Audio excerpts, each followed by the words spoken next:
Biliranon, imong katungod ang mahibaw sa kalihukan sa provincial government. Nahimugso ang programa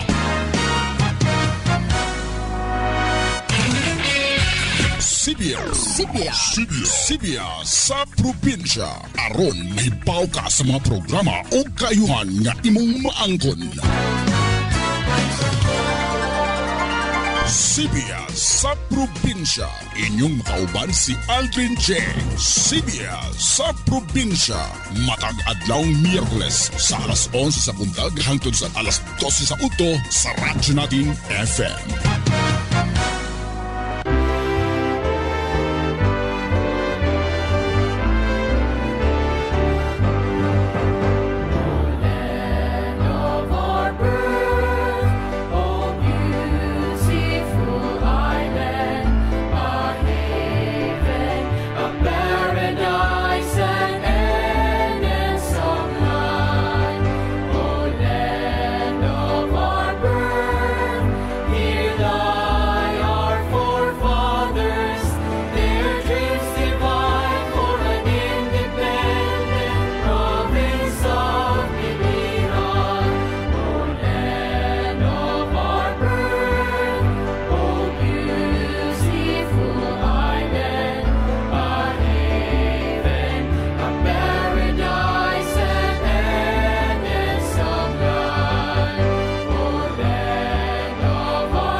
Hello, malipayon nga adlaw kanatong tanan mga friends, mga hinigugma natong mga kaigsunan dinhi sa tibok nga probinsya sa Biliran yan na. And kumusta ka mo? Welcome sa atong tulumanon Sibya sa probinsya sa Biliran. Aron kita pa makapamahayag og mga impormasyon, mga palisiya og mga programa og serbisyo ipinagi sa atong provincial government under the leadership of Governor Gerard Spina. Kumusta nga itong mga 8 ka mga lungsod na sakupan sa atong island paradise sa Biliran? Ako nga ginaot nga naamo sa mayong panglawas ingon man sa mayong pang huna-huna. Today is Wednesday, April 17, correct? Yeah. And it's very, very hot, ha? Ayaw ka mo pagkumpiyansa nga too much exposure sa kaning kainit. Grabe ang kainit. Imagine mo abot og 40 degrees Celsius ug 41, 42 degrees Celsius.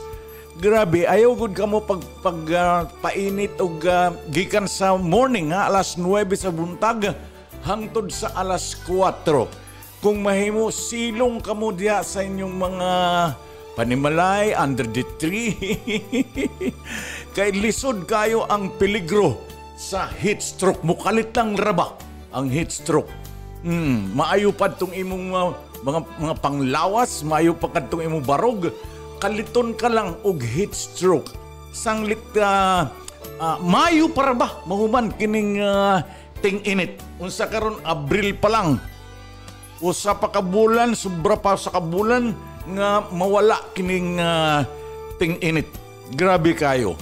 Samtang ting-init uso karon ang mga leisures diya sa mga beaches, sa mga waterfalls, ha? Ayaw ka mo pagkumpiyansa gihapon ka ng pangaligok kay dakwang kadelikaduhan. Kung dili ka mo kantigo pag langoy, ha? Ay, by the way, ay kanang too much drinking is not good enough to your health. Labi na kung mahubog na masyado. Wala na maayo ang panimuot. Mag-drive, pag-good. Pada delikado. Ang kapiraw, ang kanang katulgon ka, dili ka makasabot nga, nakatulog na di ay ka. While you are on your drive, ha? Delikado. Sanglit ayaw good ka mo pag palabi og inom. Kinanglan may reserba. Labi na karon kay uso ang kapiestahan. Mayo na.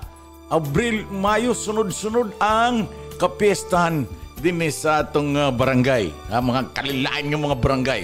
Okay, iwas kanang kalunod, iwas lunod tips. Mahimong alerto og responsable aron makalikay ka mo sa peligro nga malumos. Dako bitong kadelikaduhan nga malumos, ha? Sunda kini nga mga patakaran. Number 1, tigaman ka mo, ha? Pagsunod kini nga mga patakaran. Ayaw paglangoy nga nag-inusara ka lang. Kalang labi na nakainom, ha? Dako ang buot. Diya sa mga news, labi na sa itong mga bata, ha?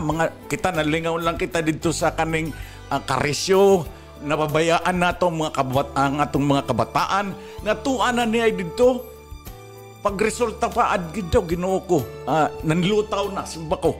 Ayaw paglangoy nga nag-inusara lang, paglangoy sa lugar nga naay lifeguard, labi na diya sa mga swimming pool, ha? Karon summer, there is no such thing as summer. Ting-init. Ting-init karon. Ayaw paglangoy nga nag-inusara la, paglangoy sa lugar nga na ay lifeguard. Kay kung sa man gani may tabo, dali-dali dayon nga ma-rescue ka. Ha? Ayaw paglangoy nga hubog. Way maayo na, way kalakihan na kanang maglangoy nga hubog. Dako ang kadelikaduhan, bikugon ka pa niya na. Maayo kung may lifeguard dayon, ha? Unaha ang imong tiil kung mulusong sa tubig. Alang, sa may unahon. Unaha ang imong tiil kung mulusong sa tubig. Ayaw pag-dive kung gidili. Di ba may mga warning signs diha sa mga swimming pool? Please don't dive, do not dive. Ayaw pag-dive, ayaw pag-lugsong. Ha? Kanang nag-uuso karon sa mga beach, labi nating init, grabe, it's very, very hot. So that is why ang resulta sa kadaganan, they gather and go to the beach, magpahangin. So, pag sunod nini nga mga sunda kini nga mga patakaran, ha? Pagkat-on sa mga angay buhaton kung dunay emergency, ha? Pagkat-on kung angay buhaton kung adunay emergency, ayaw kanang pagpanik, ha? Kung mahimo ayaw ngadto didto lugar nga lawom na.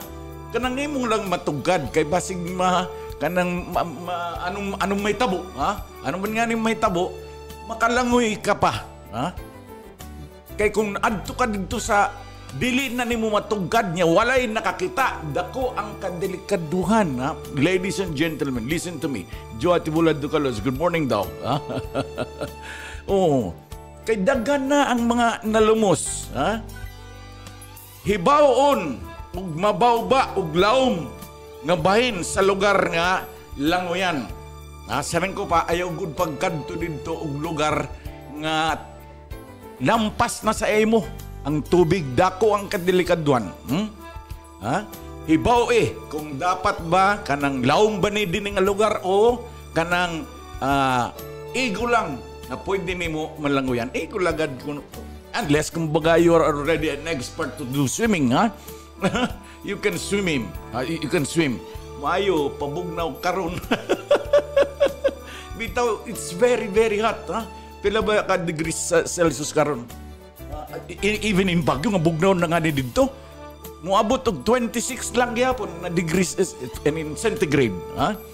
Grabe dito ang kanang we expect ang uban mo sagka ngadto dito Bagyo aron magpatugnaw. Daghan pa gud ang tao, mosamot ang kainit. Okay.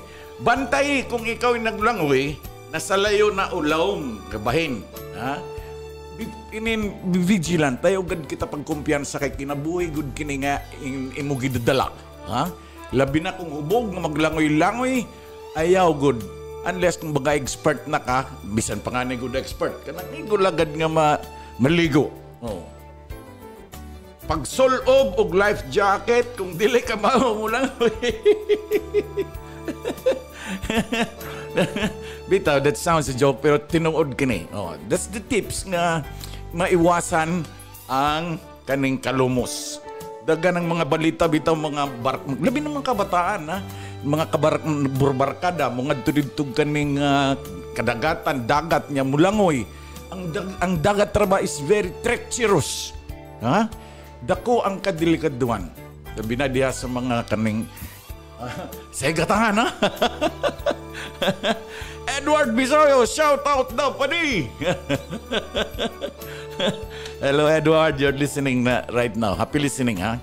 So, that's it. Iwas lunod tips. Ang atong takna, 13 minutos ang nakalabay sa alas 11. Nagpaminaw lang gyapon kamo sa atong tulamanon, Sibya sa probinsya sa Biliran. Ano naman, Joe? Kumusta naman? Wa naman ka Wa naman ka magpabati, ha? What is today? Low connection na po ng atong internet, ha? Ang Department of Information and Technology, DICT, Region 8, conducted a training entitled EGOV and PNPKI training in the local government unit of Naval. Ang mga attendees of this training, ang mga department heads kini, aron madugangan ang ilang mga kahimanan sa kaning EGOV and PNPKI training. Mga department heads sini magkalain-lain ang atong treasurer, ang atong assessor, ang atong engineers, and everything ng mga public local department heads, public key infrastructure. Ang kuan ni nga masiguro nga ang secure exchange of private data and public networks like the internet. Hindi to ba nga atong internet karon? Pag graduhon ka mo, pila daw ang grado karon sa internet, ha? Out of 10, ha? 1 to 10. Pila namang ang grado sa internet. But anyways, mayo na lang na kay sawa ang atong internet. It comprises hardware, software, policies, mga personal and procedures for managing digital certificates. Kay kinanglan kini karon kay diha sa processing nato diha sa mga opisina, managing digital certificates, kinanglan man gud ang internet, ha? As a core service of the Department of Information Communications Technology, PKI enhances to trust in government through secure and reliable online transaction. Okay. The Philippine government, EGOV, application emerges as a revolutionary tool, pioneering digital infrastructure, pioneering in the digital transformation in public services. Designed as a one-stop shop platform, it integrates all government services into a single application, simplifying processes for the citizen. Karon pagkadto nimo dito sa mga opisina unsa may mga transaction nimo, nga kuhaon nimo nga mga permits, ha? Unsa pa na dinha kay basta regarding policies, personal and procedural for managing digital certificates, Mungad to kag opisina, madali na lang ni karon. Ha? Dili na mo kinanglan nga pabalik-balikon pa kay hasol na karon. Ha? Init trabaho. Pabalik-balikon. Through PNP, KI, and EGOB government services can be safer, faster, and more efficient. We thank the Mayor Gretchen Stephanie Espina of LGU Naval, Biliran, for the invaluable support and active participation with the DICT, with grateful contribution to the success of the EGOB and PNPKI training. The initiative was conducted by DICT Region 8. Good morning po. Shout out for Hubay, Kalubian, Leyte. Sa cybersecurity. Our project development officer, ang project development officer kini sa EGOB, si Grace Ann Cullera. Through the DICT Biliran Provincial Office, led by Provincial Officer Hazel Martinez. Elisa Losabel is already watching. And the DICT Biliran PNPKI Planning Assistant, Ray Anthony Oliva, and the DOLE, DOLE-GIP, si Jason Repolyo. Thank you. Thank you sa inyong tanan nga nag-initiate ni aning kaning project development sa egob.com. Okay. Ang atong takna 17 minutos ang nakalabay sa alas 11. Nagpaminaw lang gyapon kamo sa atong tulumanon. Sibya sa probinsya sa Biliran. Jean Aserdin is already watching. Hello, thank you for watching. Safe, keep safe guys. Ayaw pagpainit. Grabe kayo ang kainit. Sus, ang uban nga ni mag-jacket paggawa sa balay. Magkalo, magpayong. Kay grabe ang init. Dako ang peligro sa kaning heat stroke. Ang mga kayupan, kinanglan gihapon ninyo isilong inyong kahayupan. Ipansilong. Nakakita ko da sa larasabalang mga kayupan. Talaga. Wala nga ni kanang gihigot nila sa under the tree. Aron naman lang makasilong. Kaanugon, dako gihapon ang posible nga ma-heat stroke ka ng mga kuan, ka ng mga kayupan. Okay, parang gihapon na sa tao. Isilong ninyo kanang ang kabaw, kanang baka, isilong ninyo di asa mga nga silong nga dapit ka ng under the tree nga dili mainitan pagkan maayo. And ano pa nga mga hayop nga nainitan sa kaming na-expose. Sa bagay, mga baboy nato hindi naman na ano. Ang kanding good, kaning mga kanding, kaning baka o kabaw. Ayaw ka din tao ninyo kumpiyansahi. Kay maihaw gud na mainit kayo, magluto gud ang maluto gud ang itlog. Grabe, until May pa jud kining atong na-experience yan, nasisinatian nato nga mainit. Ang pinakainit Mayo na may 44 degrees Celsius. May 44, may 43, 42. Grabe na. Imagine 43 degrees Celsius. Ambot karon kung pila ang kuan ang temperature nato diri sa probinsya. Okay. Grid alert status, Visayas Grid. Simula kini ni adtong April 16. Kagahapon. Grid alert status sa National Grid Corporation of the Philippines. 2 p.m. to 4 p.m. Yellow alert. 6 p.m. alas 6 sa hapon, gabi, hangtod sa alas 7 sa gabi. Available capacity is 2,742 megawatts. Peak demand is 2,440 megawatts. 12 power plants are on forced outage while 5 others are running on the rated capacities for a total of 6.7.5 megawatts unavailable to the grid. A yellow alert is issued when operating margin is insufficient to meet transmission's grid contingency requirement. Paibalo kini gikan sa Visayas Grid Corporation. Okay?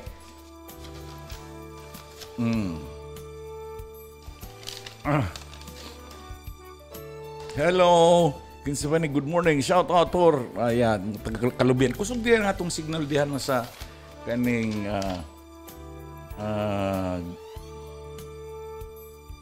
Kalubian. Kanang iwas kaning lumustip sa kinang pahimuga nga likayan kini nga may tabo dako ang peligro kini.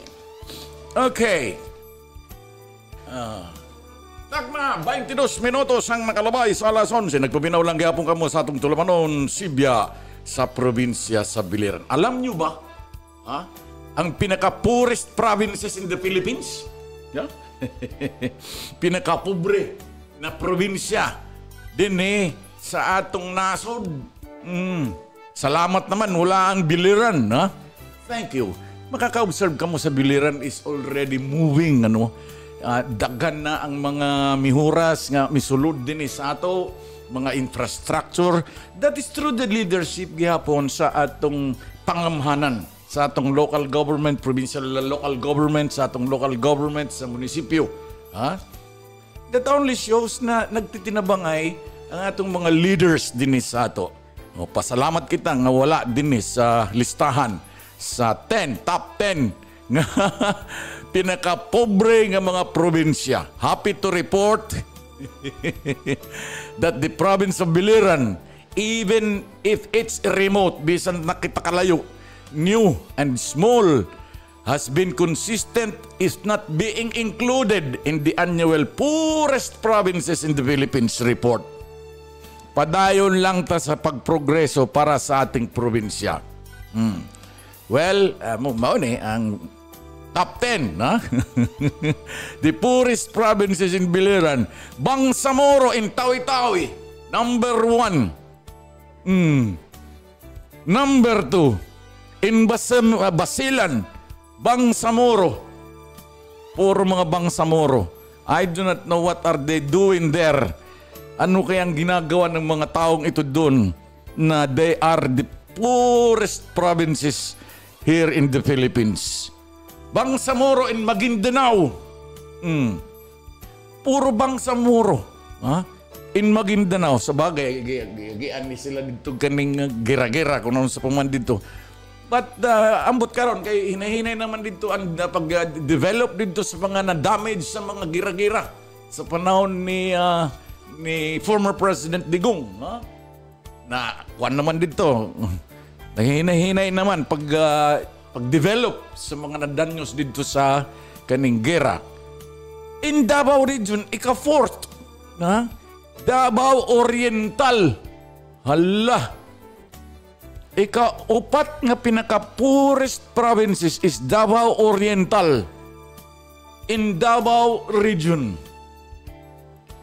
Zamboanga Peninsula. I was thinking this is a kaning rich. Ika-5 di ay Zamboanga del Norte. Zamboanga del Norte. In Zamboanga Peninsula. Kanindot sa pangalan.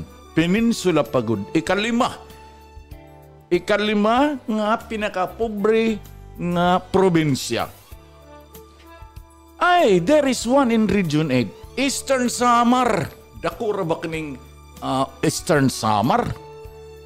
Ika-6. Yeah, in Eastern Samar dito ni kang Libanan niya. Kang Congressman Libanan niya. There, in Eastern Samar, in Taft, Eastern Samar. Yeah, dako kini nga, yeah, may humanhon sa pani nga island. Grabe dito ang mining, ang mining. Ika-6 sila nga pinaka-pobre na probinsya, poorest provinces in the Pinoy history. Eastern Samar, Eastern Visayas din sa ato, ha? Ika-unom o ika-pito, ika-walo, insok sarjen, Sultan Kudarat. Ambot ko nakailamuan nga Sultan Kudarat. Sultan Kudarat, ika-walo ng most poorest provinces in the region. Dinagat Islands in Caraga.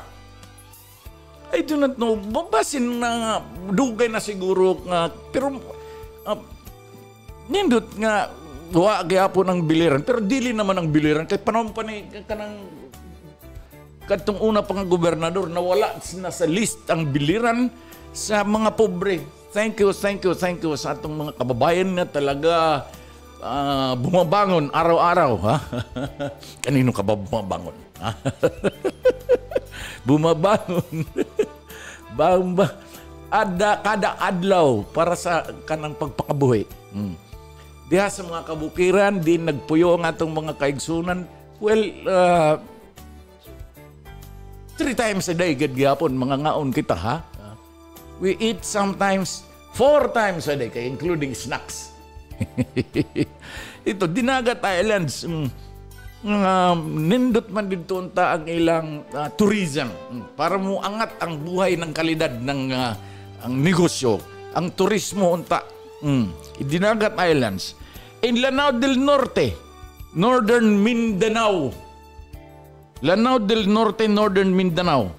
Napulo kini nga pobrihanon nga probinsya sa atong dinis atong nasod, dinis sa Pinoy history. Happy to report that the province of Biliran, even if it's remote, bisan pa daw kalayo, kaya una, asa man kuno ang Biliran? Asa man where can we locate? Where can we find the Biliran? Is it in Leyte? Oh, that is it. Sorsogon, Bicol. Ang ikanapulo, Lanao del Norte. Sok Sargent, Sarangani. Wala kang Manny Pacquiao. Ano bang ginagawa ng mga dollars ni Manny Pacquiao there? Ito pinakapobre, ha? Ikapang 11 in Sarangani. Sok Sargent.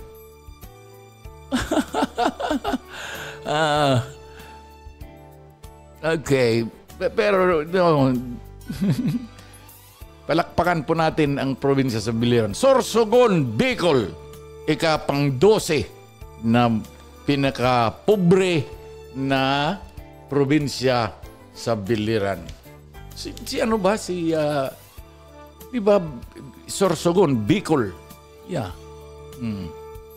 This is based on the preliminary result of the first visit of the 2023 family income of the expenditure survey. I don't know if it's really that accurate. Ang 12 ka mga 12 ka mga probinsya. 12 ka mga provinces in the entire Philippines who do belong to the poorest provinces in the Pinoy history. But anyway, sige lang kay while we travel, we move on, maaangat gad gihapon ang kinabuhi. Para sa dinisato sa probinsya, every day, you can observe, every day, daghan ang mga musulod ng mga goods. Finally, diya sa Karay-Karay Bridge, naman diya magpundok kinadya.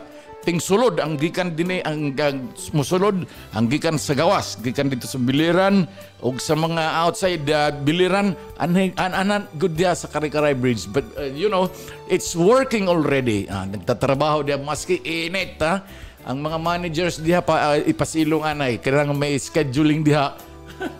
Ang inyong mga trabador. Boy, na sila yung mga coach, Pero grabe kayong kainit, Unta may scheduling, after 6 hours, pahuway usa, another break, another 6 hours na po nga mo trabaho. Ay, May 6 to 11, May 11? May 11? May 11 is our Biliran Province anniversary. May 11, dagan ang mga aktibidad kini. Mayo 11, May 11 of 1992, I remember this, we become a regular province by a plebiscite niya to 1992. regular province. This is a biliran na kini. So, karong May 6 to 11, may adda kita cleft lip and palate surgery. Cleft lip and palate surgery and cataract surgery.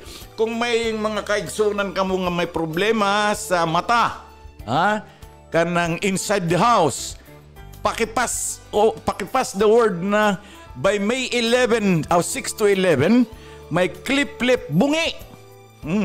Bungi og palate surgery and cataract surgery nga pagbuhaton diha sa atong Biliran Provincial Hospital.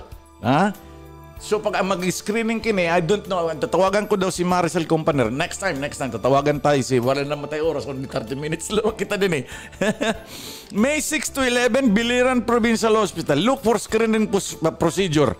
For the screening, look for Maricel Companer. You may contact her 0985-165-7163. Again. The contact number is 0985-165-7173. Permanente man kita din may cataract o clip lip surgery, palate surgery. Palate ba kaning mga bungi? I do hope nga may dapa ba din sige, may dapa kita libre nga pang-opera. Kung may da ka mo lagi kaila, may da ka mo kanang membro sa inyong panimalay nga naay kanang katarata o kanang bungi. Tell them na may adda kita surgery, clip lip surgery and cataract surgery sa atong Biliran Provincial Hospital. May 6 to May 11. Bueno, wala naman eksaktong oras. Sobra na kita sa atong oras. Sa ngalan sa atong Public Information Officer, kang Attorney